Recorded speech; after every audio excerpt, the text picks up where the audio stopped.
सदवंदियाणं तिहुवनहित मधुर विसद काणं गुणाणं योजिनानं जिद भवानं वरदे कामरूपिणी विद्यारंभं करिष्यामि सिद्धिर्भवतु मे सदा। द्वादशां जिनवानी माता की जय। पंचास्तिकाय ग्रंथराज की जय। आचार्य श्री कुंद कुंद महाराज।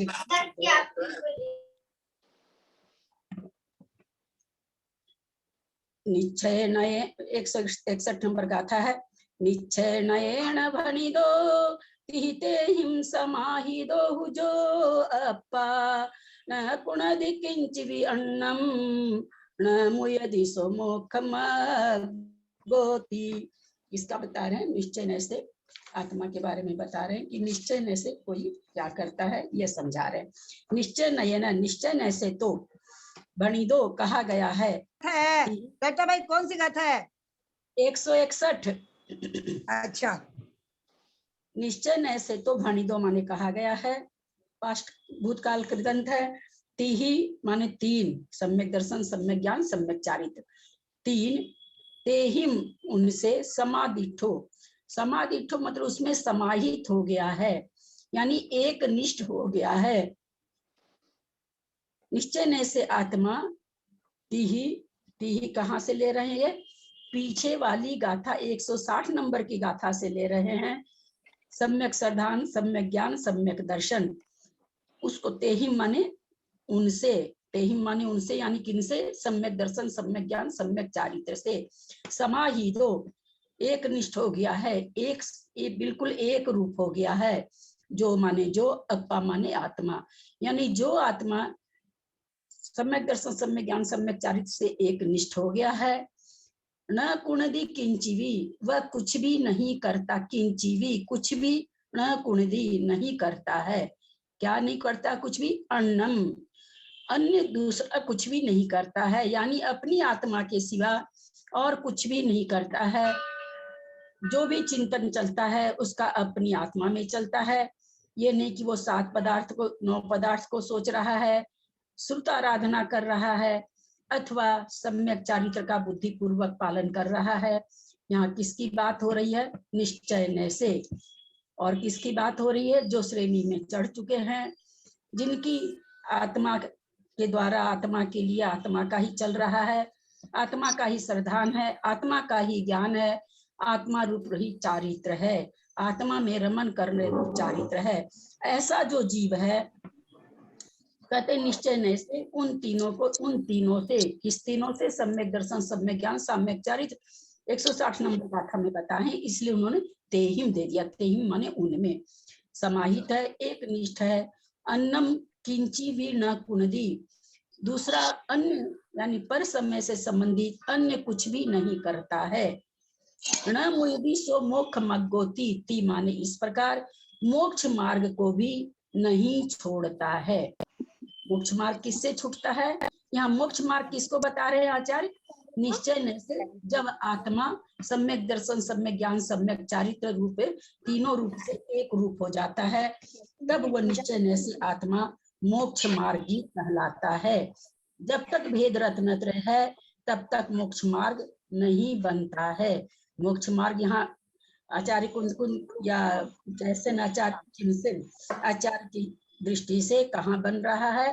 जब स्व आत्मा में ही रमण करने लग जाता है, स्व आत्मा का ही ज्ञान होता है, स्व आत्मा में ही चारित्र हो जाता है, तब वो निश्चय से तीनों चीज जब एक निष्ठ हो जाती है, यानी आत्मा उस रूप हो जाती है। एक निष्ठ करने का मतलब, जैसे हम लोग मान लीजिए लड्डू बनाने के लिए बेसन में पीला रंग डालते हैं,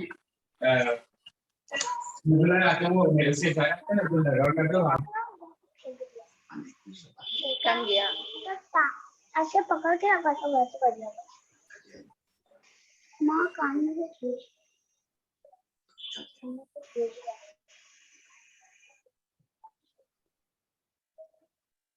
मुंह का मास्क है ना। एकदम से मेरा एकदम ब्लॉक हो जाता है, मैं क्या बोलती रहती हूँ वही छूट जाता है, वापस दिमाग में आती नहीं, बात ही नहीं आती है वापस दिमाग में। क्या बोले किसको, कभी कविता जैन कविता जैन प्लीज म्यूट कर लीजिए, और एक शशि हाँ। जैन है ना, वो म्यूट कर लीजिए, क्योंकि अगर इसमें डिस्टरबेंस आएगा ना तो फिर वो रिकॉर्डिंग नहीं हो पाएगी, तो फिर हम सबको ही प्रॉब्लम हो जाएगा। और मेरा तो म्यूट ही है, शशि जैन कविता जैन और शशि जैन बोल के है, आप देखिए इसमें आवाज आ रही है, तो प्लीज म्यूट करेंगे तो ललिता जी की आवाज साफ आएगी, और ऐसे हल्ला होगा तो फिर वो रिकॉर्डिंग होती नहीं है। प्लीज यहाँ पर क्या लिखा है, जैसे हम लोग जब लड्डू बनाते हैं उसमें पीला रंग घोलते हैं ताकि हमारा बूंदी पीला हो। कितना फेंटते हैं, कितना फेंटते हैं, क्यों फेंटते हैं? कि वो बिल्कुल एक रूप हो जाए, ऐसा नहीं कि कहीं गाढ़ा पीला, कहीं कम पीला, कहीं खाली बेसन रह जाए। क्यों करते हैं हम लोग ऐसा? उसको एक रूपता लाने के लिए। वही एक रूपता यहाँ आचार्य कह रहे हैं कि जो जिस जीव की सम्यक दर्शन, सम्यक ज्ञान, सम्यक चारित्र के साथ एक रूपता हो जाती है, वो दूसरे के लिए कुछ भी नहीं करता है, और ऐसा जो हो जाता है एक रूपता वाला, वो मोक्ष मार्ग को भी नहीं छोड़ता है। इस तरह से यहाँ पर आचार्य मुनि महाराज के लिए व्याख्यान चल रहा है, क्योंकि मोक्ष मार्गी मुनि महाराज ही कहलाते हैं। ऐसा किसने कहा है? तो बोलते हैं इस ती माने इस प्रकार जिनेंद्र भगवान के द्वारा कहा गया है। गाथा नंबर 162। जो चरदिनादिपेच्छदि अप्पाणम् अपणाणन्नमयम् सोचारितमणाणम् दंसनमिति निच्छिदो होदि। शिष्य यहाँ पर प्रश्न कर रहा, आचार्य आपने बोला 60 गाथा में सम्यक दर्शन 160 नंबर की गाथा में बताया, 161 में आपने कह दिया उन तीनों से एक निष्ठ। तो ये एक निष्ठ किस तरह से होता है, हमें समझाएं। तो आचार्य समझा रहे हैं 162 नंबर की गाथा में, जो चरदी, जो माने जो, चरदी माने आचरण करता है, नादि माने जानता है, पेच्छदी माने देखता है। तीनों चीज आ गई। पेच्छदी माने सम्यक श्रद्धान, नादि माने सम्यक ज्ञान, और आचरण माने, चरदी माने सम्यक चारित्र। अप्पानम अपना अनन्नमयम, अप्पानम आत्मा को, अपन्ना आत्मा के द्वारा जो आचरण करता है, जानता है, देखता है। किसको देखता है, किसके द्वारा देखता है? तो कह रहे आत्मा को आत्मा के द्वारा देखता है। तो उसको क्या होगा देखने से? तो फिर कहते नहीं, अनन्नमयम, आत्मा को आत्मा के द्वारा जो अनन्नमय हो करके चरति नादि पेच्छति, यानी जो आत्मा स्वयं को ही अभिन्न रूप से, ऐसा नहीं कि आत्मा से अलग कुछ सोचता है, आत्मा में ही चरदी, आत्मा में ही नादि, आत्मा में ही पेच्छदी में हो गया। किसके द्वारा? तो आत्मा के द्वारा। किसको? तो आत्मा को ही, यानी आत्मा को ही पेच्छदी है, आत्मा को ही नादि है, आत्मा को ही चरदी है। तो इस तरह से जो अभिन्न होकर के आत्मा के द्वारा आत्मा को ही देखता है, जानता है, आचरण करता है। सोचारितम नाणम दंसनम इति निच्छिदो होदी। बोलो होदी मन होता है, सो माने वह, निच्छिदो माने निश्चित रूप से, दर्शन ज्ञान चारित्र होता है। इस प्रकार से वह आत्मा, जो आत्मा आत्मा के द्वारा ही आत्मा को ही सम्यक दर्शन रूप देखता है, सम्यक ज्ञान रूप देखता है, सम्यक चारित्र रूप देखता है। तो ऐसी आत्मा के लिए कह रहे हैं इस प्रकार निश्चिदो, निश्चित से, सो माने वह, ज्ञान दर्शन चारित्र रूप होता है। यानी वह आत्मा कैसी होती है? जो आत्मा में ही तीनों चीज का अनुभव कर रहा है, वह आत्मा ही सम्यक दर्शन, सम्यक ज्ञान, सम्यक चारित्र रूप हो जाती है। उससे अभिन्न, अनन्नमयम, उससे अभिन्न रहती है, उसी में उसी रूप हो जाती है। सम्यक दर्शन, सम्यक ज्ञान, सम्यक चारित्र, उस आत्मा से कोई अलग वस्तु नहीं रहती है। ऐसा आचार्य यहाँ पर जब प्रश्न किया गया कि वो क्या होता है, जो आपने कह दिया एक निष्ठ होकर के सम्यक दर्शन, सम्यक चारित्र, सम्यक ज्ञान, सम्यक चारित्र के साथ रहता है, तो वो क्या है एक निष्ठ, कैसे समझे हम एक निष्ठ। तो आचार्य ने यहाँ बताया कि जो अपनी आत्मा से ही अभिन्न होकर के देखता है, ज्ञान करता है और आचरण करता है, वो निश्चय से सम्यक दर्शन ज्ञान चारित्र रूप हो जाता है। गाथा नंबर 163। जेन विजानदि सव्वं पेच्छदि सोतेन सोखमणो हवदि इति तम जानति भव्यो अभवसत्तो न सदहति। अब यहाँ पर फिर शंका उठती है कि अगर हम ऐसा करते हैं, या कोई भी मुनि महाराज, हम तो कहाँ से करते हैं, कोई जीव ऐसा है जो आत्मा को ही देखता है, आत्मा के द्वारा देखता है, आत्मा में ही देखता है, तो क्या हो जाता है, ऐसा करने से क्या होता है, इसका फल क्या होता है। तो कहते हैं जेन, जिससे विजानदि जानता है, सवम सभी को, सबको, पेच्छदि देखता है, यानी जिससे यहाँ पर क्या कर, यहाँ केवल दर्शन और केवल ज्ञान की बात हो गई। जिससे जानता है, सबको देखता है।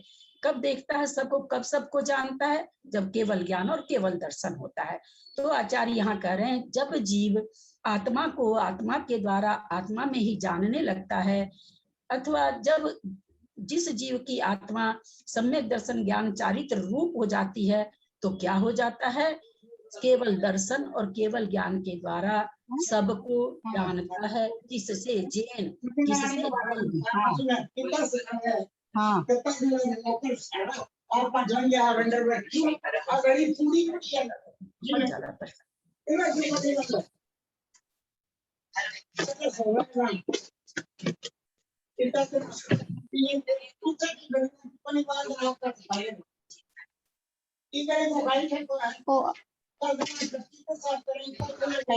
प्लीज मंजू सरागी का म्यूट करिए।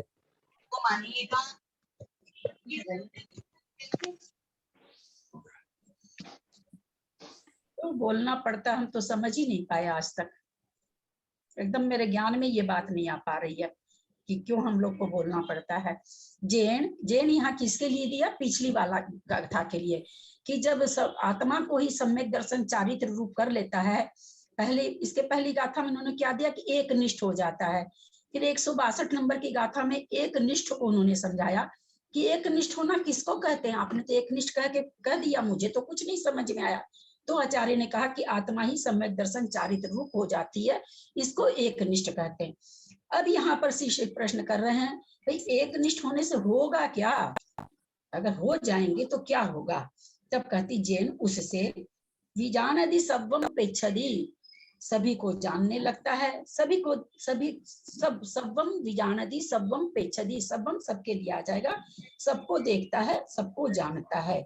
सो उससे तेन, क्या होगा, सबको जानेगा देखेगा तो क्या फर्क पड़ता है, सबको जान लिया देख लिया तो कहते हैं सो तेन, वह, तेन माने उससे, जब केवल दर्शन केवल ज्ञान हो जाता है तो उससे क्या होता है, सो तेन उससे, सोखम अनुभवदी, अनंत सुख को, अनंत इसमें नहीं है, सुख का अनुभव करता है।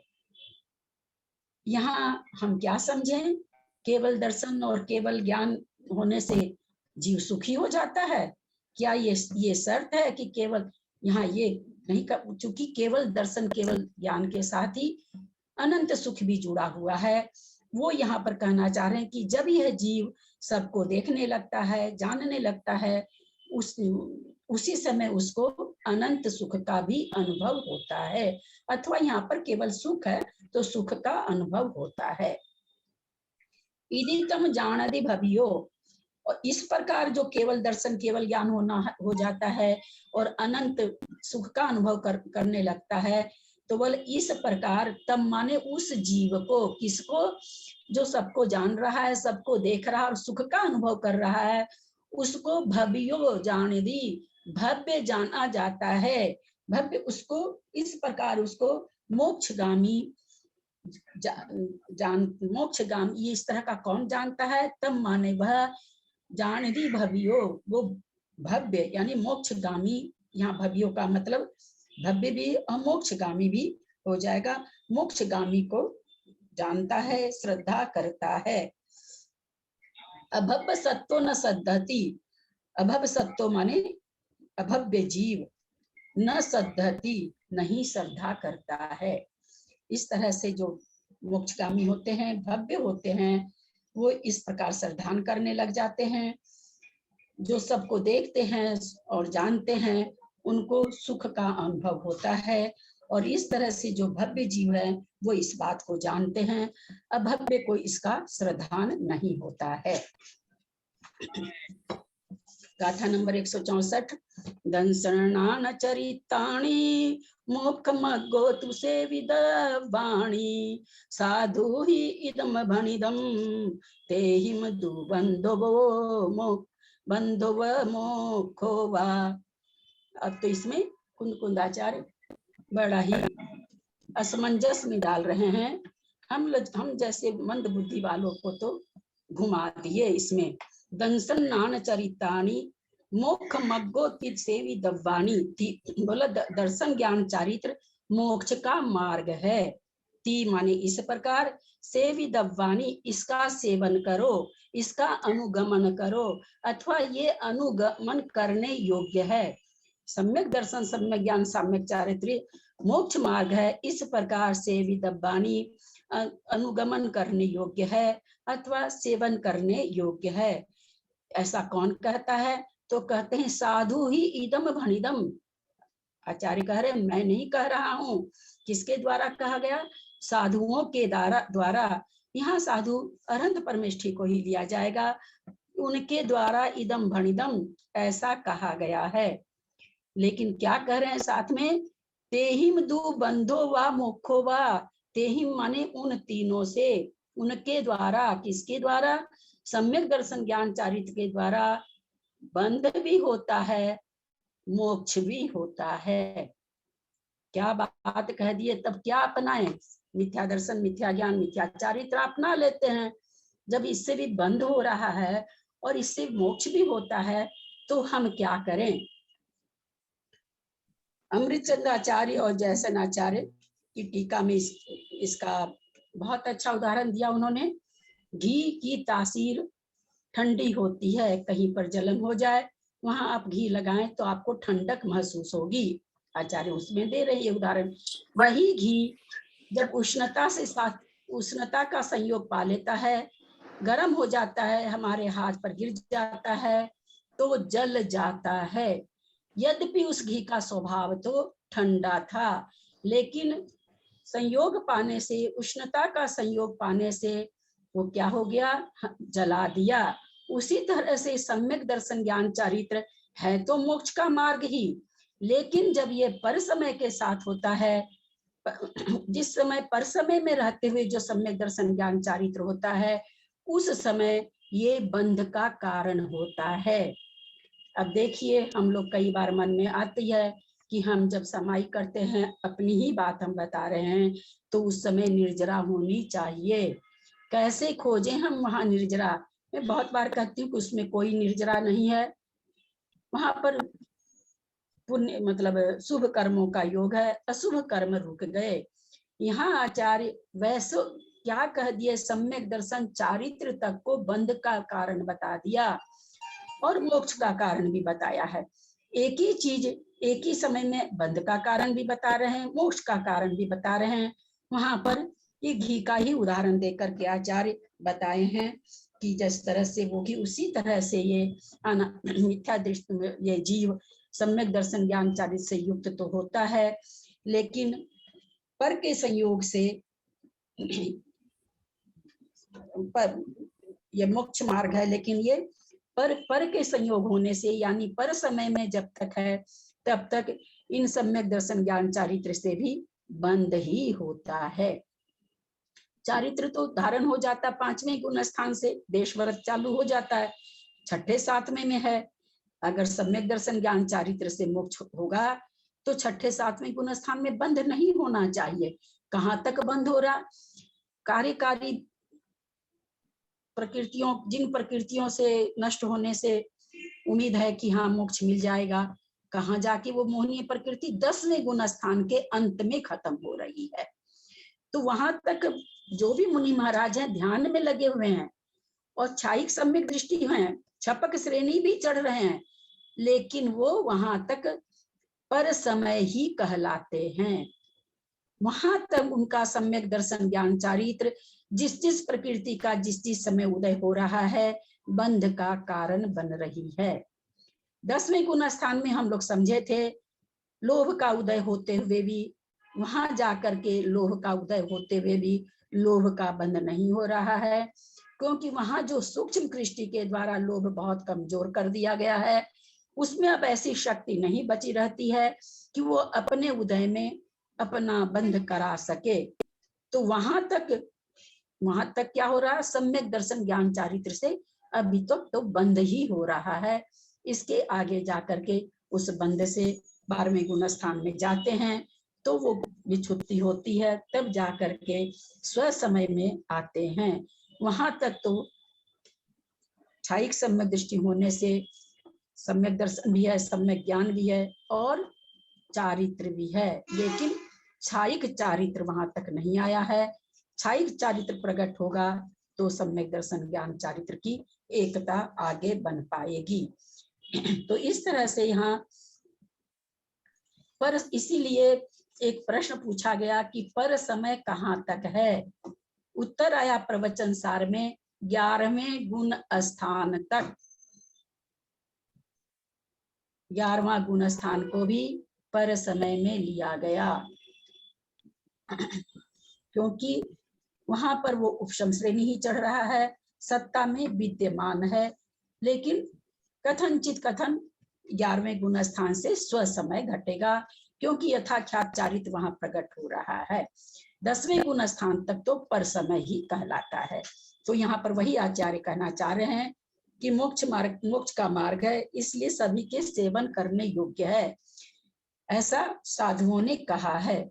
परंतु आप इस भ्रम में मत रह जाइएगा कि सम्यक दर्शन ज्ञान चारित्र हो गया, 7वां गुण स्थान हो गया तो हमारा बंध खत्म हो गया। यहाँ पर कुंदाचार्य साधुओं को सावधान कर रहे हैं कि इस भ्रम को मत पाल लीजिएगा कि हम 6ठे 7वें में हैं, हमारे सम्यक दर्शन ज्ञान चारित्र है, हमको बंध नहीं हो रहा है, ऐसा भ्रम नहीं पाल लेंगे। इस तरह से ये 164 नंबर की गाथा में बहुत अच्छा से हम लोग को समझाए हैं। आगे चलते हैं। अन्नानादोणानि यदि मन्नति शुद्ध संपवो गादो हवदिति दुख मोक्षम पर समय रदो हवदि जीवो। अब देखिए, नानी भी शब्द दे रहे हैं, अन्ना नादो भी दे रहे हैं। ऐसा ज्ञानी जो ज्ञानी तो है, लेकिन फिर भी अन्ना नादो अज्ञान के कारण, देखेंगे हम लोग कहाँ है ये गाथा तो ऐसे ही समझ लीजिए कि हमारे लिए है। अन्ना नादो नानी, ज्ञानी ऐसा ज्ञानी जो अज्ञान के कारण यदि मन्नदी यदि मानता है, क्या शुद्ध संपवो गादो, शुद्ध के संयोग से, अरहंत की भक्ति से, सिद्ध की भक्ति से, पूजा से, पाठ से, कहते हैं शुद्ध संपवो गादो, शुद्ध के संयोग से यानी सिद्ध की भक्ति से, हवदिति दुख मोक्षम, दुख से छुटकारा हो जाता है, दुख का अंत हो जाता है। तो क्या कह रहे हैं, पर समय रदो हवदि जीवो, वो जीव कैसा है, पर समय में राग करने वाला होता है।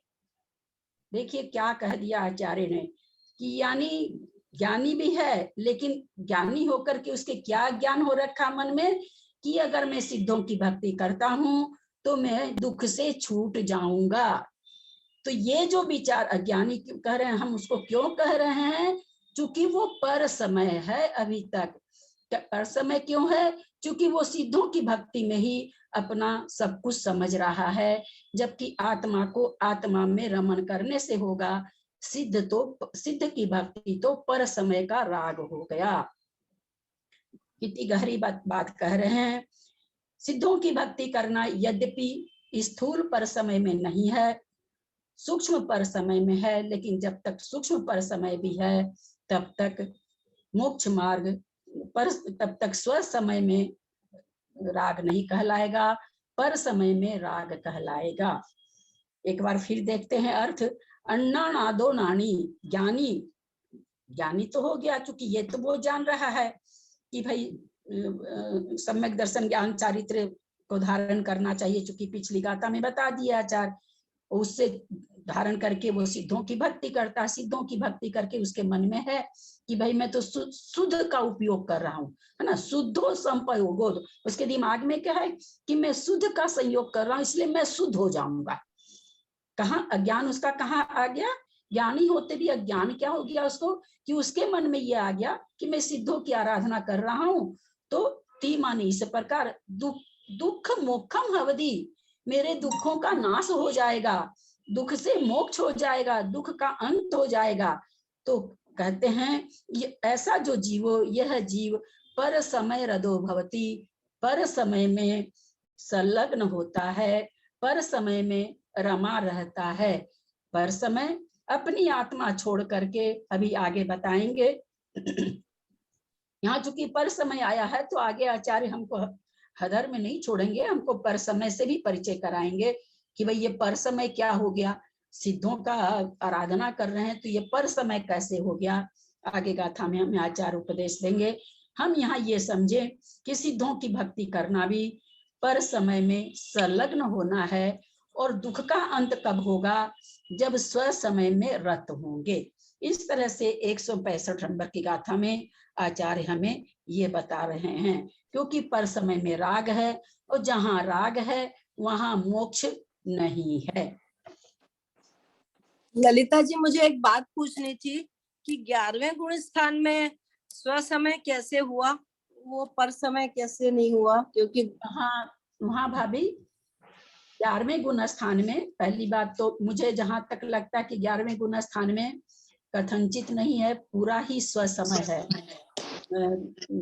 कथनचित बोली हूँ, लेकिन मुझे जैसा याद आता है कि शायद पूरी तरह से स्व समय है। वहां इसलिए स्व समय है, सम्यक दर्शन सम्यक ज्ञान तो उसका था ही, सम्यक चारित्र आ गया, यानी अपनी आत्मा में चूंकि मोहनीय कर्म, जैसे ही मोहनीय कर्म नष्ट हो जाता, जो पर समय में यहाँ पर इस गाथा में क्या आया, पर समय रदो, जो भी राग अथवा ये सलग, हम किसी भी हम जैसे मान लीजिए कि कोई माला फेर रहे हैं, हमको क्या है मन में उसके प्रति राग है कि इस माला को फेरने से हमें बहुत पुण्य मिलेगा, इससे हमारे पाप कर्म नष्ट होंगे, हमारे मन में हर ये तो रहता ही है, ऐसे तो हम फेरने वाले हैं नहीं। तो रत कहाँ हो रहे हैं, पर समय में रत हो रहे हैं। अब जो 11वां गुण स्थान में चला, ये क्यों हुए, चूंकि हमको राग है, पर पुण्य से राग है, पुण्य को जुटाने का राग है, हमारे में आसक्ति है पुण्य के प्रति। 11वें गुण स्थान में जो जीव पहुंच जाता है उसका राग नहीं रहता है, क्योंकि सब मोहनीय कर्म की जितनी प्रकृतियां हैं वो सब की सब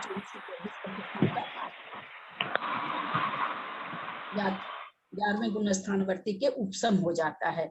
तो कहा गया है कि 11वां गुण स्थान में जो स्व समय है वो छायिक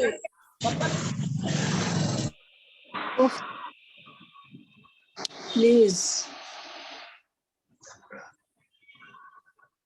कभी कोई खोल लेता है, कभी कोई खोल लेता है, छप्पक ऐसा कहा गया है। ध्यान से सुनिएगा, कई बार ये बातें, लेकिन आज और इसका बहुमान अपने मन में बैठे, इसलिए ध्यान से सुनिएगा। यथा और संयम में तो कम ज्यादा है, उत्कृष्ट जघन्य है। 5वां गुण स्थान है देश संयम है, उसमें भी असंख्यात लोक प्रमाण भेद हैं। किसी का कितना, किसी कोई कितना पालन कर पाता है, कोई कितना पालन कर पाता है। उसी तरह 6ठे 7वें गुण स्थान में भी जो संयम है उसके बहुत सारे लब्धि स्थान हैं। तो सारे ही संयम में स्थान पाए जाते हैं, जैसा जैसा राग का पुट रहता है वैसा वैसा संयम स्थान बनता है। परंतु एक यथाख्यात चारित्र ऐसा है जो 11वें गुण स्थान में प्रकट होता है, वो चारित्र और 14वें गुण स्थान का यथाख्यात लास्ट वाला चारित्र है, इसके आगे तो कोई चारित्र है नहीं। तो यथाख्यात चारित्र के लिए कहा गया इसमें कोई भी स्थान नहीं है। यानी 14वें गुण स्थान में अयोग केवली को जो चारित्र है, जो आत्मा की अनुभूति है, वही आत्मा की अनुभूति 11वें गुण स्थान वाले को है। एकदम सेम अनुभूति है। फर्क क्या है? उनका छूटेगा नहीं, इनका छूट जाएगा, बस फर्क इतना ही है। तो इसलिए 11वें गुण स्थान से चूंकि मोहनीय कर्म का क्षय हुआ हो अथवा उपशम हुआ हो, क्षय करने वाला तो 11वें में जाता नहीं है, उपशम करने वाला जाता है। यथाख्यात चारित्र वहां पर है। यथाख्यात चारित्र का मतलब होता है अपनी आत्मा का स्वसंवेदन। स्वसंवेदन को यथाख्यात चारित्र के रूप में जाना जाता है। तो वहां पर स्वसमय प्रकट हो जाता है। इसलिए 11वें गुण स्थान से स्वसमय या निश्चय चारित्र कहिए या स्वसमय कहिए। लेकिन 11वें गुण स्थान में तो उपशम ही करता है ना मोहनी, इसका अपने कसायों का। उन्होंने तो क्षय तो किया नहीं है। लेकिन वहां पर है नहीं ना, उसके उदय में तो नहीं है ना। हमारे सत्ता में बहुत कुछ बैठा हुआ है ना, लेकिन हमारा क्या बिगाड़ रहा है हमारा। हालांकि जब हम सत्ता का विवेचन जब सत्ता रूप से कथन करते हैं तो फिर सत्ता का भी करते हैं कि भाई जैसे जिसको नरक गति, त्रियंच गति, मनुष्य गति बंध जाती है, लोग कहते हैं सत्ता के कर्म कुछ नहीं करते, लेकिन जिसके बंध जाती है वो संयम नहीं धारण कर पाता है। ऐसे कहते हैं सत्ता के कर्म कुछ नहीं करते हैं, और सत्ता में आया हुआ वो कर्म अगर 3 आयु बंध जाती है तो कोई चाह के भी संयम नहीं ले पाता। अब देखिए सत्ता में बैठा हुआ कर्म कर रहा है, लेकिन विवक्षा अलग अलग समय में अलग अलग हो जाती है। वहां पर चूंकि मोहनीय कर्म थोड़ा सा भी नहीं रह गया है, दबा हुआ है, तो वहां पर यथाख्यात चारित्र, और यथाख्यात चारित्र को स्वसंवेदन ही कहा जाता है। ठीक है। अब यहाँ पर फिर वो शिष्य कह रहा है कि क्या ये पर समय में रत होना, संलग्न होना एकदम बेकार है? नहीं होना चाहिए। आप क्या कहना चाहते हैं? इससे हम आपने कह दिया बंद होता है, मोक्ष होता है, तो क्या हमको बंद होता है तो हमको तो फिर नहीं करना चाहिए। या तो स्वसमय चारित्र हो तो ठीक है, नहीं तो हम ठीक है और कुछ करें। तुरंत आचार्य संभालते हैं जीव को, कह रहे हैं ऐसा नहीं है, ध्यान से सुनो। अर्हंत सिद्ध चेदिय पवयन गणनान भक्ति संपन्नो बंधदि पुण्यम बहुसो न शोकम खयम कुणदी। कितनी बढ़िया बात बता रहे हैं। अरंत सिद्ध चेदिय, अरंत की, सिद्ध की, चैतालय की, चेदिय माने चेतालय की, पवयन माने श्रुत की, सिद्धांत की, गण माने साधुओं के समूह की, नान माने ज्ञान की, भक्ति संपन्नो भक्ति से पूर्ण। हे मुनि महाराज, अगर आप अरहंत, सिद्ध, चैतालय, श्रुत की, ज्ञान की भक्ति से संपन्न हो हैं तो क्या होगा? बंधति पुण्यम बहुसो, आपको बहुत सारे मतलब यहाँ मात्रा नहीं, बहुसो माने बहुत प्रकार का पुण्य का बंध होगा। क्या होगा? आप सबकी भक्ति जो कर रहे हो, भक्ति से आप संपूर्ण हो, एकदम लबालब भरे हुए हो, वो क्या कराएगा आपको? बहुत तरह का पुण्य का बंध कराएगा। बहुत प्रकार से हम क्या समझे? चक्रवर्ती बन रहा है, हाँ, सर्वार्थ सिद्धि जा रहा है, अहम इंद्र बन रहा है, सौधर्म इंद्र बन सकता है, प्रतिंद्र बन सकता है, नारायण चक्रवर्ती कुछ भी बन सकता है, बहुत प्रकार का है ना। मतलब यहाँ बहुसो का मतलब कि अनेक प्रकार का पुण्य का बंध होता है। किससे? अरहंत सिद्धादि की भक्ति से पूर्ण होने से। तो ठीक तो है। फिर इसमें हर्जा क्या है? आप क्यों कह रहे हैं पर समय है, स्व समय में आओ? तो पुण्य की भक्ति, बहुत सारे पुण्य हो रहा है तो हम भक्ति करें। तो फिर चौथा चरण में फिर पकड़ लिए कॉलर। मुनि महाराज के तो कॉलर होती नहीं है, उनका फिर कंधे पे हाथ रख दिए। नहु सो कम खयम कुणदी, हु माने निश्चय से, सो माने वह कौन जो अरहंत सिद्धादि की भक्ति कर रहा है, वह न कम खयम कुणदी, कर्मों का क्षय नहीं करता है। अब हम लोग क्या सोचते हैं? हम उपवास किए हैं, मंदिर में बैठे हैं, बहुत तरह की शुभ क्रिया कर रहे हैं, हमारे तो कर्म क्षय हो रहे हैं। यहाँ कुंद कुंदाचार्य 7वें गुण स्थानवर्ती मुनि को, 6ठे गुण स्थानवर्ती मुनि को क्या कह रहे हैं? न सो कम खयम कुणदी, कर्मों का क्षय नहीं होता है। क्या होता है? पुण्य का बंध होगा। जैसी जैसी वो भी हमारे अंतर मन के जैसे भाव होंगे वैसा होगा। वो भी अपने लोग के तो बहुत सारी चीजों पे निर्भर करता है। तो यहाँ पर साफ कह दिया कि इनकी भक्ति करने से पुण्य का बंध होगा, कर्म का क्षय नहीं होगा। हम गलतफहमी में न पड़े कि हमारे तो कर्मों का क्षय हो रहा है। जहाँ कोई भी परिग्रह नहीं है, कोई भी आकांक्षा नहीं है, वहां ये बात आ रही है हम तो बहुत सारी चीजों से घिरे हुए हैं। तो ठीक है, पुण्य का बंध हो रहा। और पुण्य पुण्य क्या होता है? परंपरा आगे बताएंगे। वो फिर शिष्य कहेगा कि पुण्य का बंध हो रहा तो क्या हुआ, अच्छा ही तो है, आप इस तरह से हमको क्यों भरमा रहे हैं? पुण्य का बंध होना तो अच्छा ही है। अब आगे उसका आचार्य खुद स्वयं में उत्तर देंगे। 167 में बहुत अच्छी है। 13 गाथा पीछे वाली, 13, 14, 15 गाथा बहुत अच्छी है। तो इतनी अच्छी है, ये कुंदकुंदाचार्य की है भी नहीं, जिनसे नाचार्य की है। जस हृदयेनुमत्तम, कैसी कैसी गाथा दे रखे। जस हृदयेनुमत्तम वा वरदब्बमहि विज्जदे रागो, सोन विजानदि समयम सग्गस्य सव्वागम धरोवि। जस हृदय नुमत्तम, जस माने जिसके, हृदय माने हृदय में, नुमत्तम अनुमात्र भी, ध्यान देंगे आचार्यों की वाणी को, ध्यान देंगे। जस हृदय अनुमत्तम, हे मुनि जिसके हृदय में अनुमात्र भी, क्या क्या कह रहे हैं? परदब्बम ही विज्जदे रागो, पर द्रव्य में, पर समय में, पर द्रव्य में राग है। विज्जदे राग है, होता है नहीं होता में तो होता है, कभी होता है कभी नहीं होता है। राग है जिसके हृदय में अनुमात्र भी पर द्रव्य के लिए राग है, अथवा राग होता है। विज्जदे माने होता है भी होता है भी होता है। तो जिसके हृदय में पर द्रव्य के लिए अनुमात्र भी राग होता है। क्योंकि इसके पहले क्या कह दिया? अनंत सिद्धाचार्य की भक्ति करने से बहुत प्रकार का पुण्य होता है। मुनि महाराज ने फिर पूछ लिया तो अच्छी तो बात है, क्योंकि पुण्य फला अर्यंता, पुण्य का अर्यंत बनना पुण्य का फल है। आप ऐसे क्यों बोल रहे हैं? तो वो यहाँ पर तुरंत से गाथा दे दिए। जस हृदय अनुमत्तम बा, जिसके हृदय में अनुमात्र भी पर द्रव्य विज्जदे रागो, पर द्रव्य के प्रति राग होता है अथवा राग विराजता है।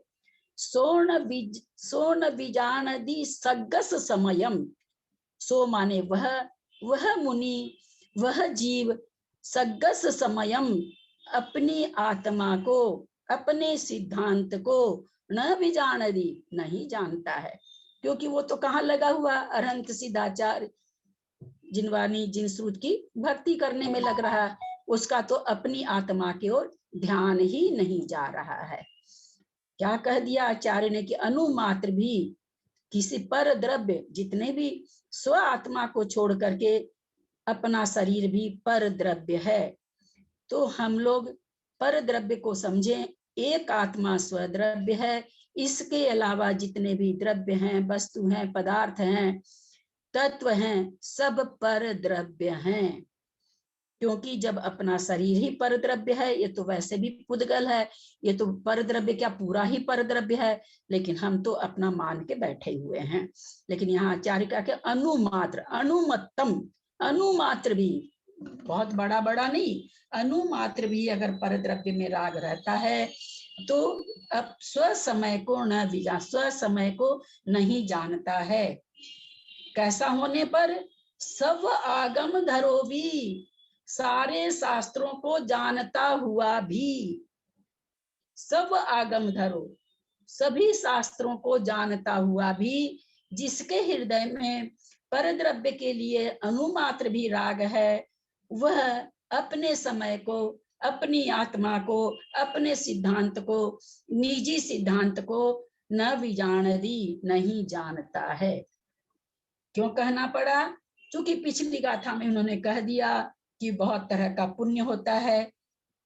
मुनि महाराज के मन में आ गया कि पुण्य होता है, ये तो अच्छी ही बात है। तो फिर वो सावधान कर दिए कि नहीं, तो बहुत पूजा भक्ति तो बहुत दूर की बात है, अनुमात्र भी दूसरे द्रव्य में अगर यह है राग है, तो तुम कभी भी, हे मुनिराज, आप कभी भी स्व समय को नहीं जान पाओगे, कभी भी आपका स्व समय से परिचय नहीं हो पाएगा। गाथाएं बहुत अच्छी अच्छी है, समझ में आ रहा होगा। मैं बहुत हल्की भाषा करके समझा रही हूँ, अपनी कोशिश करके।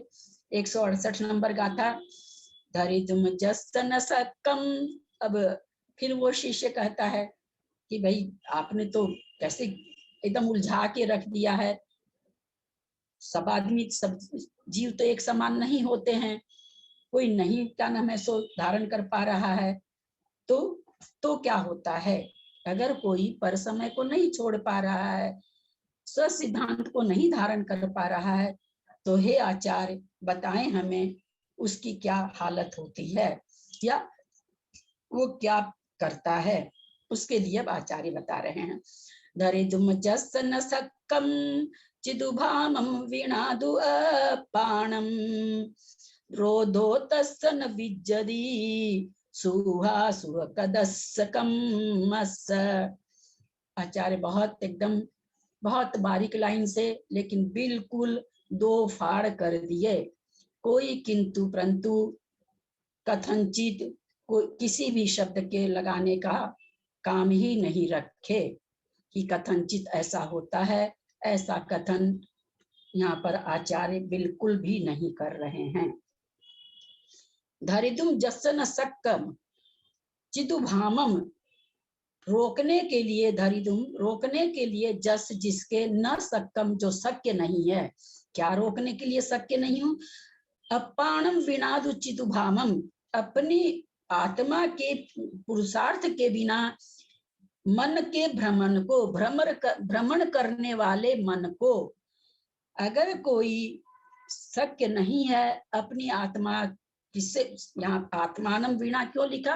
क्योंकि अपनी आत्मा के पुरुषार्थ से ही चित्त का भ्रमण करना, चित्त माने यहाँ मन का भ्रमण न करे, ये रोका जाता है। तो आचार्य कह दिए, जब वो इतनी चीज वो कह रहे हैं कि ऐसे होगा, तो भैया जो अपनी आत्मा के बल से चित्त का भ्रमण या भ्रमण करने वाले चित्त को, मन को नहीं रोक पाता है, न सक्कम नहीं रोक पाता है, तो फिर उसके लिए रोधो तस्सन विज्जदी, उसको संवर नहीं होता है। रोधो संवर, उसका नहीं रुकता है। तस माने उसका, न विज्जदी नहीं, न विज्जदी न माने नहीं है, विज्जदी माने है, क्या नहीं है उसको? शुभ अशुभ कदस कम्मस, शुभ अशुभ भावों के द्वारा किए हुए कर्मों का संवर नहीं है। निर्जरा तो बाद की चीज है भैया। हे मुनिराज, अगर आप अपनी आत्मा के पुरुषार्थ से, अपनी आत्मा के बिना अगर आप चित्त के भ्रमण को नहीं रोक पाने हैं, तो फिर आपका संवर नहीं है।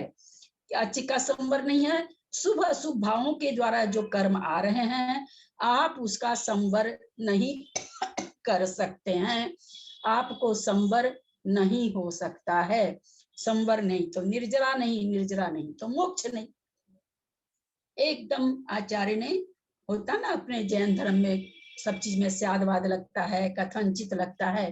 मोक्ष मार्ग में कथनचित और स्यादवाद की जगह नहीं है।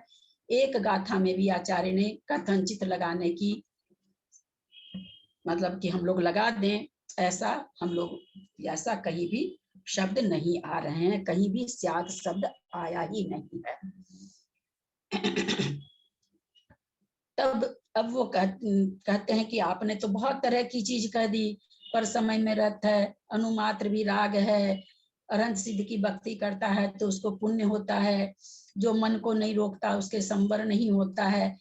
तो हम आगे क्या करें, हमको रास्ता तो बताइए। आपने तो जंगल में घुमा दिया, ये इसका पेड़ है, ये इसका पेड़ है, ये इसका पेड़ है। अरे कौन सा वृक्ष है जो जो हमारे लायक है, हमको कहीं तो आप निश्चय कराइए।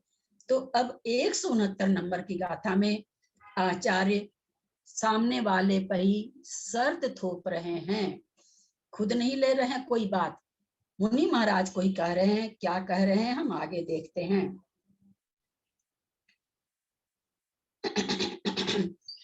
यहाँ पर जब वो चिद्दु भामम शब्द जो आया, चित्त भ्रमण करने की, चित्त यानी संक्लेश। चित्त भ्रमण क्यों करता है? संक्लेश के कारण। चाहे किसी भी चीज में मन भ्रमण करे, प्रणाम तो संक्लेशी रूप होते हैं। तो वही अब आगे जब वो बोला है तो भाई कैसे चित्त का भ्रमण करना कैसे रोकें, किस तरह से करें और क्या होगा, इसकी आगे आचार्य बता रहे हैं। तम्मा निवुद्धि कामो निसंगो निम्ममो यह वेय पुणो सिद्धेषु गुणधिभक्तिं निव्वाणं तेन पप्पोदि। अब देखिए क्या कह रहे हैं, इतना आचार्य कर रहे हैं। तम्हा बोला हमने आपको हे मुनिराज बहुत सारी गाथा से बहुत सारी बात बता दी। उन सारी बातों को जानने के बाद उस कारण से, तम्मा उस कारण से, किस कारण से कि जब तक राग है तब तक पर समय है, चित्त को अगर नहीं रोकते हैं तो संवर नहीं हो सकता है। अगर आप थोड़ी सी भी राग किसी के प्रति है, अरहंत सिद्धाचार्य की भक्ति भी पर समय है, वो भी पुण्य का बंध कराती है, कर्म का क्षय नहीं कराती है, इत्यादि जो हमने आपको समझाया। तो उस कारण से का क्या कह रहे हैं कि निबुद्धि कामों, पहली शर्त रख दी, हे मुनिराज निबुद्धि कामों, अगर निर्वाण की इच्छा है तो, अन्यथा तो जो हम कहा है आप उस पर चलिए, पुण्य कमाइए, अरहंत सिद्धाचार्य की भक्ति करिए और बहुत तरह के पुण्य का संयोग करिए। लेकिन अगर आपको मोक्ष जाना है, निबुद्धि कामों, मोक्ष की अगर अभिलाषा है आपको, तम्मा उस कारण से, किस कारण से, जितनी गाथाएं हमने पीछे बताई है उस सारी चीजों को जानने के बाद अगर आपको मोक्ष की अभिलाषा है, निसंगो, निसंग हो जाइए, यानी संसार की जितनी भी आसक्ति है, जितने भी पदार्थ हैं उनसे निसंग। फिर तीसरी बात करते निमम, ममत्व रहित हो जाइए, मैं इसका हूँ, मेरी चीज है, ऐसी निममो, ममता रहित हो जाइए। हवीय पुण्यो, यहाँ पर ये नहीं कह रहे हैं कि हो या होना चाहिए, हवीय, हवीय का मतलब होता होकर, यानी अब उसके आगे का सेंटेंस आपको तब सुनना है जब आप पहले इस सेंटेंस को पूरा करोगे। गाथा की पहली लाइन की शर्त अगर आप मान रहे हो तो उसके बाद दूसरी पंक्ति आपके लिए है, अन्यथा नहीं है। तम्मा निबुद्धि कामों, जिस कारण से हमें सारी चीजें बताई है उस कारण से को जानने के बाद अगर आपकी मोक्ष की अभिलाषा है तो आप पहले निसंग होइए, निमम होइए, होकर, निसंग और निर्मम होकर, पुनो, उसके बाद, फिर उसके बाद निसंग और निर्मम होने के बाद में, निर्ममत्व होने के बाद, ममत्व रहित होने के बाद में क्या करना है, सिद्धेषु गुणधि भक्तिम, सिद्धों में भक्ति करता है।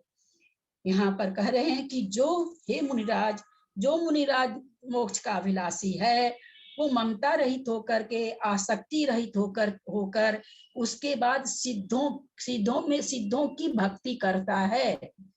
निवानम तेन पप्पोदि, तेन माने उससे, किससे, निसंग निर्मम होकर के जो सिद्धों की फिर भक्ति करता है उससे निर्वाण को प्राप्त होता है। यहाँ हमको शंका ये उठानी चाहिए, अभी आप पीछे में तो कह के आए कि सिद्धों की भक्ति से, तो अगर सिद्धों की भक्ति का थोड़ा भी राग है तो आप पर समय वाले हो। यहाँ पर आपने कह दिया सिद्धेषु भक्तिम गुणधि, सिद्धों में जो भक्ति करता है। यहाँ क्या कहना चाह रहे हैं आचार्य, निर्मम निसंग होकर के आप ध्यान में बैठ गए हैं, सिद्धों के गुणों को इतना डूब जाओ कि उन गुणों को अपनी आत्मा में स्थापित कर लो, अपनी आत्मा को उस गुण रूप से देखो।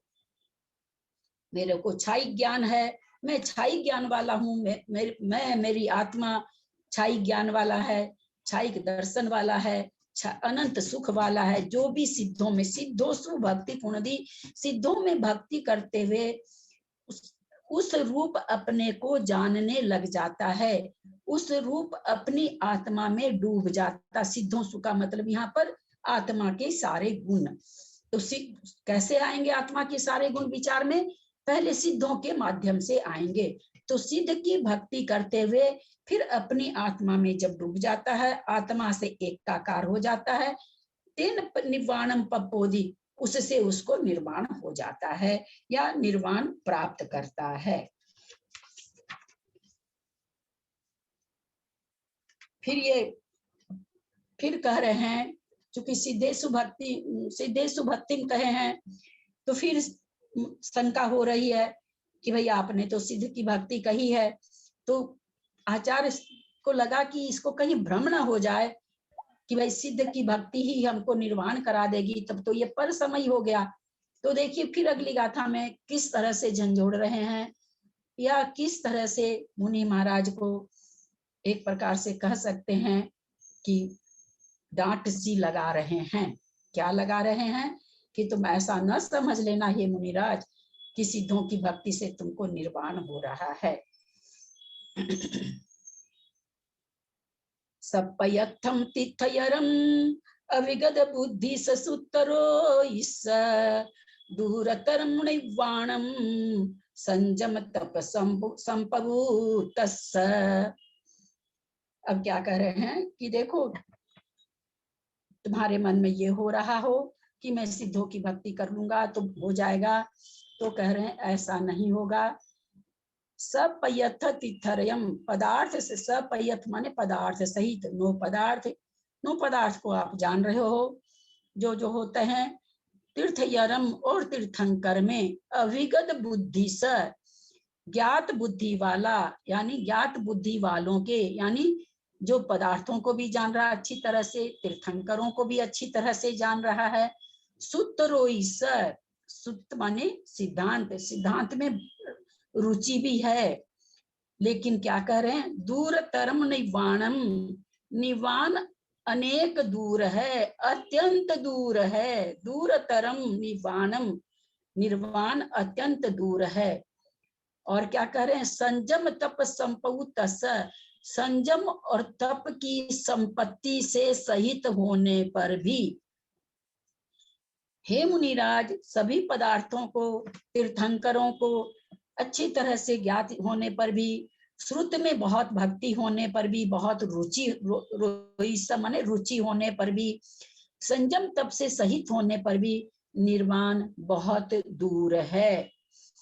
क्योंकि आप जब तक अनंत परमेष्ठी को जान रहे हो, पदार्थों को जान रहे हो, तब तक आप प्रवृत्ति रूप से हो। मोक्ष किसको मिलता है? जिनका निवृत्ति रूप परिणाम होता है। मोक्ष का कारण जो होता है वो निवृत्ति रूप परिणाम होता है, पर समय से हट करके स्व समय में आने से होता है।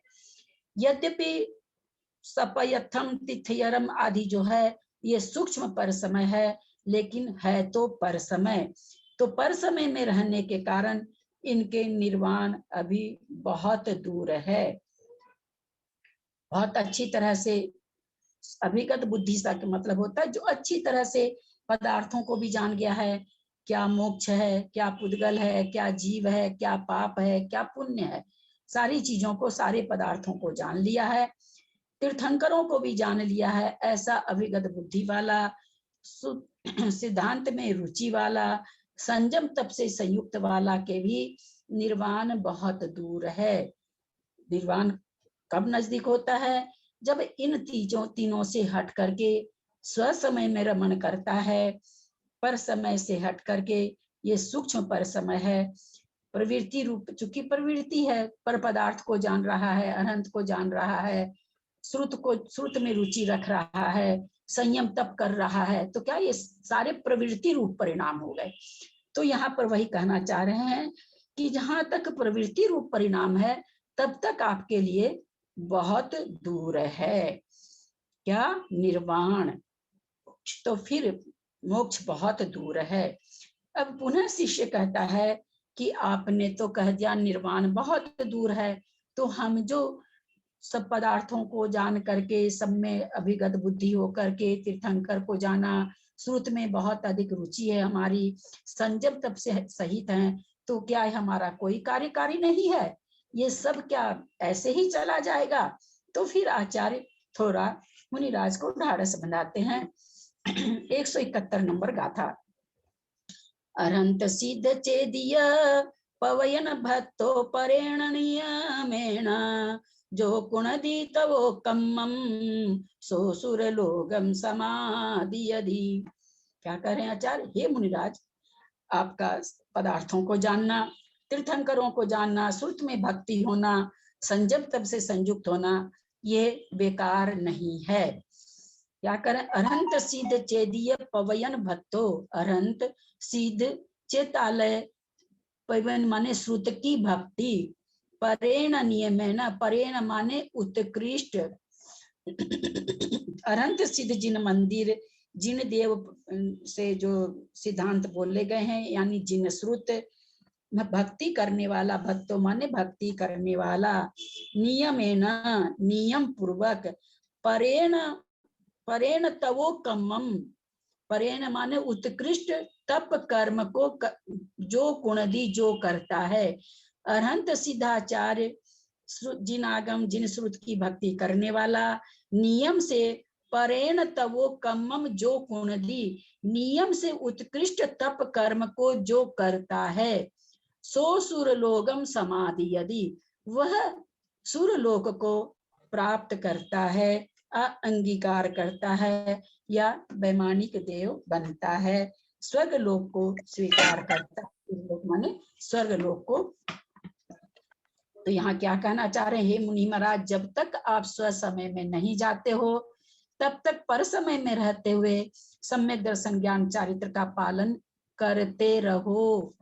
ऐसा नहीं है कि वह अगर निर्वाण नहीं दिलाता है तो उसको छोड़ देना चाहिए, नहीं, उस पर समय को जब तक आप स्व समय जाने की आपकी योग्यता नहीं बनती है, निवृत्ति रूप परिणाम करने में आप सक्षम नहीं, न सको पहले आ गया था, अगर आप शक्य नहीं होते हैं तो अरहंत सिद्धार्थ आचार्य श्रुत भक्ति जिन भक्ति आप करते रहिए, जिससे आपको स्वर्ग लोक की प्राप्ति होगी। नहीं, मोक्ष कहाँ से होगा, पर समय को मोक्ष नहीं होगा। 172 नंबर गाथा। तम्मानि कामो अब फिर करें, अगर आपको निर्वाण ही पाना, आपको निर्वाण ही पाना है तो फिर आप सुन लीजिए भैया, खरी खोटी सुना रहे हैं आपको एकदम। इनको कहते हैं, वो क्या कहते हैं, 16 आना टंच सोना, तो एकदम 16 आना टंच सोना बता रहे हैं। अगर आपको चाहिए तो निर्वाण नहीं चाहिए, किसी का खुला है भाई। सुशीला जी बंद कर लीजिए, सुशीला जी।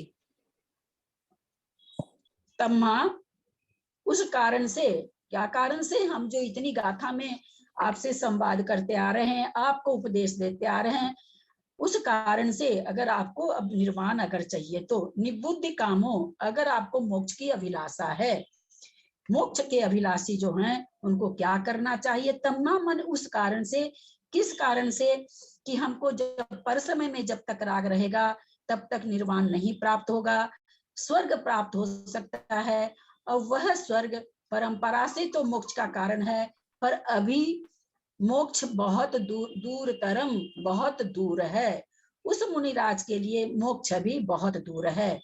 तो फिर अगर आपको मोक्ष जल्दी चाहिए, मोक्ष के आप अभिलाषी हैं, तो कहते तम्मा निबुद्धि कामम, उस कारण से मोक्ष के अभिलाषी, रागम सवथ कुणदु माँ किंची, कुणदु आज्ञा दे रहे हैं, कुणदु माँ कुणदु मत करो, एकदम है ना कि एकदम जिस इसमें एकदम फटकार लगाते हुए मुनि महाराजों को एकदम दो टुक जवाब दे दिया कोई लल्लो चप्पो नहीं है, बिल्कुल जो बस अगर चाहिए तो ये करना है आपको। निवृत्ति कामो मोक्ष के अभिलाषी, रागम सवत्थ सभी जगह, सवत्थ सभी जगह, किंची थोड़ा भी, रागम राग, मां कुणदु मत करो। इस कारण से मैंने कि स्वर्ग मिलता है, मोक्ष बहुत दूर है, ये सारे जानने के बाद भी अगर आप मोक्ष के अभिलाषी हो तो सवत्थ किंची मां रागम कुणदु, सवत्थ किंची रागम मां कुणदु, थोड़ा भी राग मत करो। सवत्थ माने सभी जगह, यहाँ सभी जगह में अपना शरीर भी है, किसी से भी कुछ भी राग मत करो। किंची भी थोड़ा भी राग मत करो। सो तेन वीतरागो भवियो भवसायरम तरदी, भैया ये शर्त है, जो ऐसा करेगा वो भव्य, सो माने वह, तेन माने उससे, वीतरागी भव्य होकर भव सागर को, तरदी माने तरेगा, यानी मोक्ष को प्राप्त करेगा। जो मोक्ष का अभिलाषी है, एक ही बात इन्होंने और कुछ नहीं कहा, ऐसे तप करो, इतना व्रत करो, इतना उपवास करो, इतनी घंटा सामायिक करो, कोई उपदेश नहीं है। आधी लाइन में उपदेश दे दिया, रागम सवत्थ कुणदु मां किंची, बस मोक्ष के लिए कितनी सी शर्त है, इतनी सी शर्त है। इन 5 शब्दों को आप पालन कर लो, आप भवसागर से तर जाओगे। क्या कर लो? सवत्थ किंची किंची किंची रागम मां कुणदु, सवत्थ किंची रागम मां कुणदु, सभी जगह थोड़ा भी राग को मत करो। अच्छा, बहुत ही हल्का सा सीधा सा कथन करा आचार्य ने। मुनि महाराज को बहुत ही सांत्वना देते कि कुछ भी नहीं करना आपको, तो बस केवल राग नहीं करना है, थोड़ी भी राग नहीं करना है, आप भवसागर से तर जाओगे। ये बिल्कुल रिजल्ट निकलने वाली बात हुई है। 172 नंबर की गाथा है। 173 में तो बहुमान प्रकट हो रहा है। 172 गाथा में लास्ट में आके मुनि महाराज को बिल्कुल साफ सुथरा बता दिया, आपको कुछ नहीं करना है, केवल राग को छोड़ना है। 173 नंबर की गाथा, मग्गप भावनट्ठम पवयन भक्ति प्रचोदितेन मया, भणियम पवयन सारम पंचथ्य संगहम सुत्तम। अब इसमें आचार्य के बारे में कहा जा रहा है। आचार्य अपने बारे में कह रहे हैं कि मैंने क्यों इसका कथन किया, किस लिए किया। मग पभावनट्ठम, मार्ग की प्रभावना के लिए, मोक्ष मार्ग की प्रभावना के लिए, पवयन भक्ति सिद्धांत से, पवयन भक्ति प्रचोदी देना, सिद्धांत कहने की जो के लिए मैं प्रेरित हो रहा था, उस प्रेरित होने के कारण मेरे मन में सिद्धांत को बताने की बहुत ज्यादा प्रेरित हो रहा था मैं अपने आत्मा के द्वारा। तो उसके कारण मार्ग की प्रभावना के लिए सिद्धांत से प्रेरित होकर उस होने के कारण, मया माने मेरे द्वारा, भणियम माने कहा गया है, पवयन सारन जिनवाणी का सार। यहाँ पवयन माने प्रवचन सार नहीं समझ लेंगे, पवयन माने यहाँ जहां भी आया है श्रुत से आया, जिनवाणी का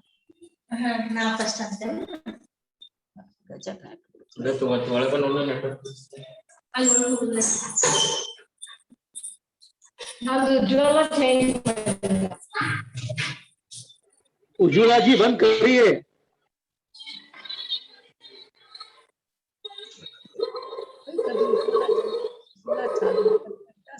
एकदम हल्ला भी कितना होता है। भणियम पवयन सारम, मया भणियम मेरे द्वारा कहा गया है, पवयन सारम माने श्रुत का, जिनवाणी का सार। किस रूप में कहा गया है तो बोलते हैं पंचथ्य संगहम सुत्तम, 5 अस्तिकाय का संग्रह सूत्र करके यह पंचास्तिकाय ग्रंथ कहा गया है। इस तरह से 173 नंबर गाथा में पंचास्तिकाय कहने की अथवा इन सूत्रों को कहने की क्या जरूरत आई, क्यों कहा गया, ये अपनी सद्भावना आचार्य यहाँ पर प्रकट करके ग्रंथ का समापन कर रहे हैं।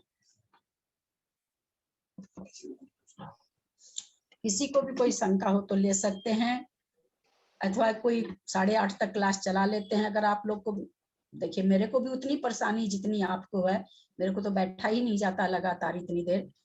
अगर श्रुत बैठ नहीं पाएंगे। पंचास्तिकाय और आचार्य के प्रति सद्भावना प्रकट, मतलब उनके प्रति प्रेषित करना हो, किसी को चाह रहा हो आज तो कर सकते हैं। बोलना तो है लेकिन अब समय बहुत लेट हो जाएगा, बैठ नहीं पाएंगे। इच्छा तो बहुत थी, सोचा था, लेकिन अपने आज गाथा इतनी अच्छी हुई, एकदम लगातार इतना अच्छा लगा। अभी 10 बार गाता हूँ। दीदी कितना नंबर से स्टार्ट हुआ था? 161 से। आप पहले बोल लीजिए कुसुम जी, उसमें कोई बात नहीं है। अगर आपको लोग का तो समापन हुआ नहीं था ललिता जी, आज बहुत अच्छे से समापन भी हो गया। बहुत अच्छा बहुत अच्छा, हम लोग तो बहुत ही लकी है, नहीं तो मन में था कि है ना लास्ट में रहे ही नहीं।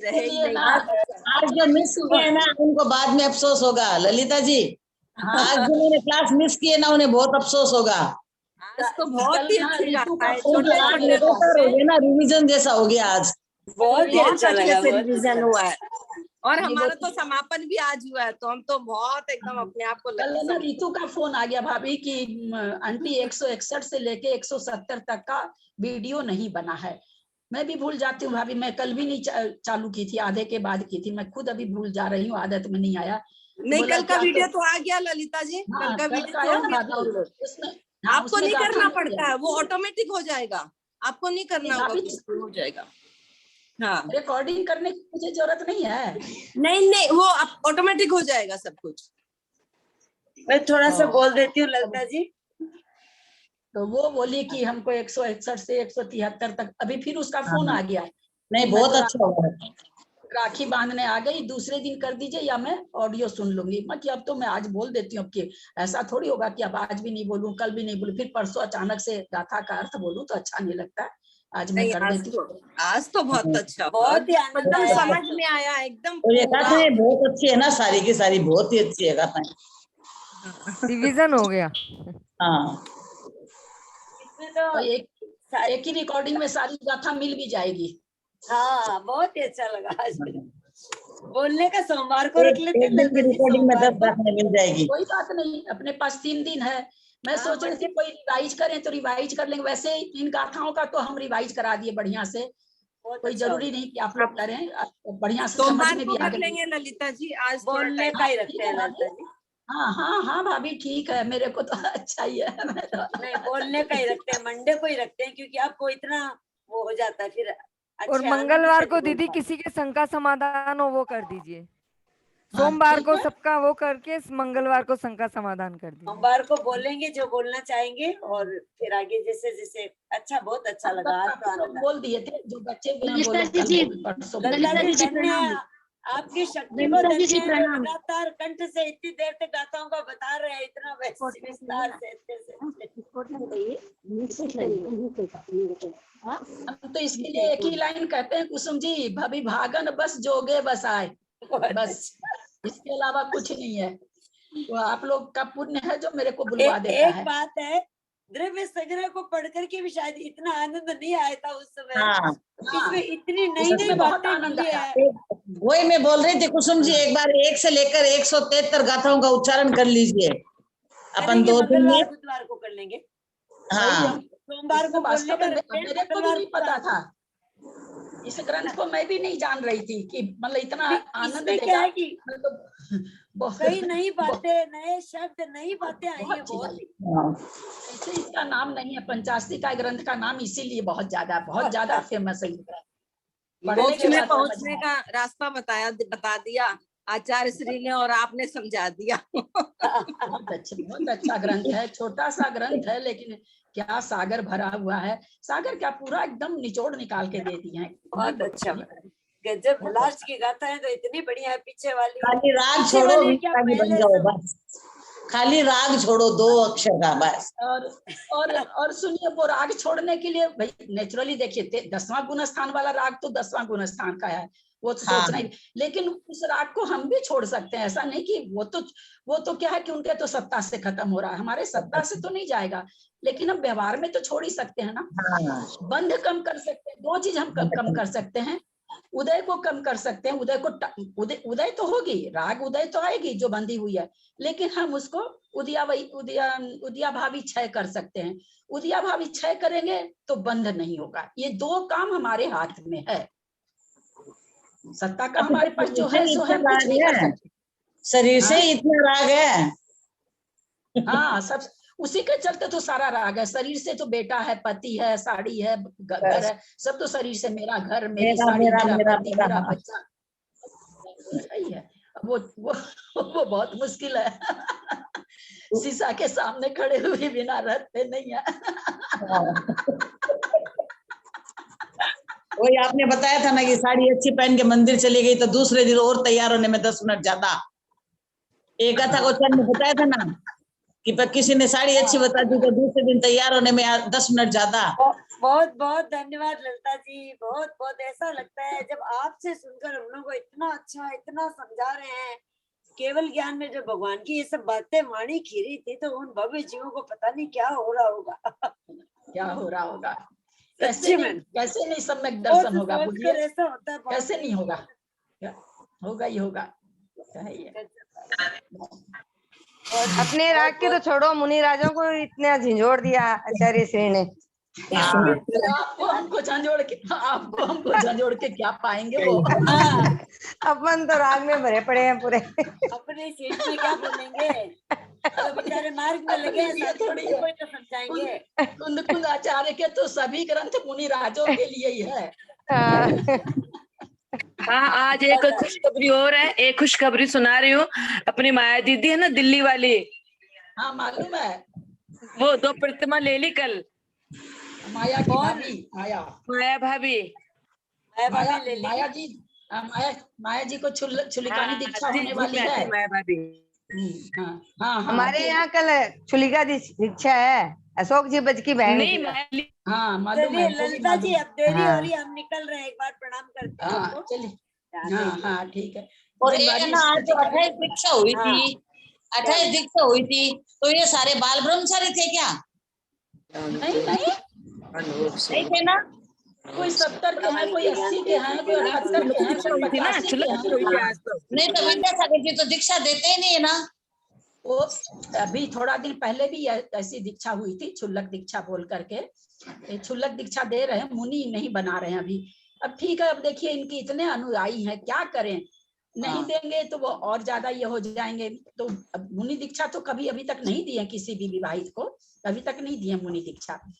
तो अभी थोड़ा दिन अपने बेंगलोर से माया दीदी भी गई हुई है छुल्लिका दीक्षा के लिए, आचार्य श्री हाँ कर दी उनको, लेकिन अभी छुल्लिका दीक्षा नहीं हुई है। आज तो 28 छुल्लक दीक्षा हुई थी। 28 छुल्लक दीक्षा, हाँ 1 महीना के अंदर हो जाएगी माया जी की छुल्लिका दीक्षा। हाँ, और माया दीदी देने लगे हैं ना छुल्लक दीक्षा, और अभी तो देने लगे हैं ना, पहले नहीं देते थे ना। नेमावर में भी हुई थी ना, नेमावर में शांतिलाल जी इनके साथ रहते थे ना बूढ़े करके, शांतिलाल जी, उनको उन्होंने दीक्षा नहीं दी थी, वो तेजपुर के ही थे। हम लोग तेजपुर रहे हैं। आज विमल ठोलिया जी को दे दिया ना, आज विमल ठोलिया जी को दे दिया।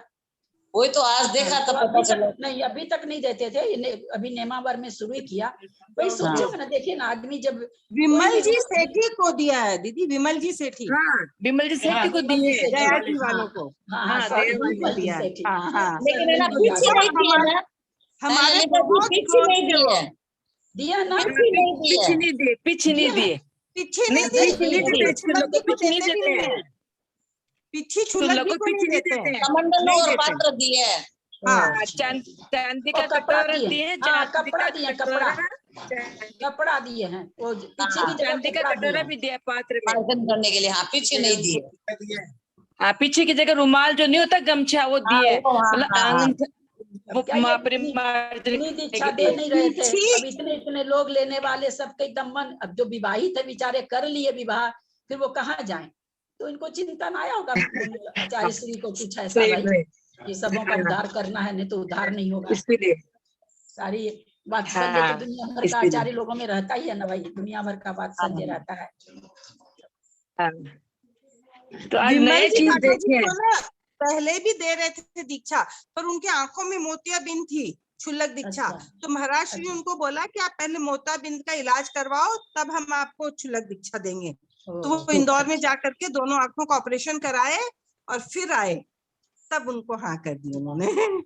सबसे बड़ी बात इनको ये बताओ कि इस आयु में, जिस आयु में आदमी की गर्दन हिलती है, जबान नहीं चलती है कि नहीं, उसके बावजूद दीक्षा ली है। मतलब कम से कम 28 में से 15 से 20 आदमी ऐसे हैं जिनकी उम्र 75 से 80 साल की है। हाँ बिल्कुल। हाँ 85, 84, 79, 75। हाँ माने ये कितनी बड़ी बात है ये सब। हाँ। मतलब ये सब त्याग की मतलब महिमा है। तो पहले उम्र में भी सब नहीं सही है। अभी तो वो रात को ना तो मतलब चटाई पे ही सोएंगे, और भोजन एक टाइम एक ही पात में, और चद्दर वद्दर कुछ नहीं ओढ़ सकते। सबसे बड़ी बात ये है। बन गए अब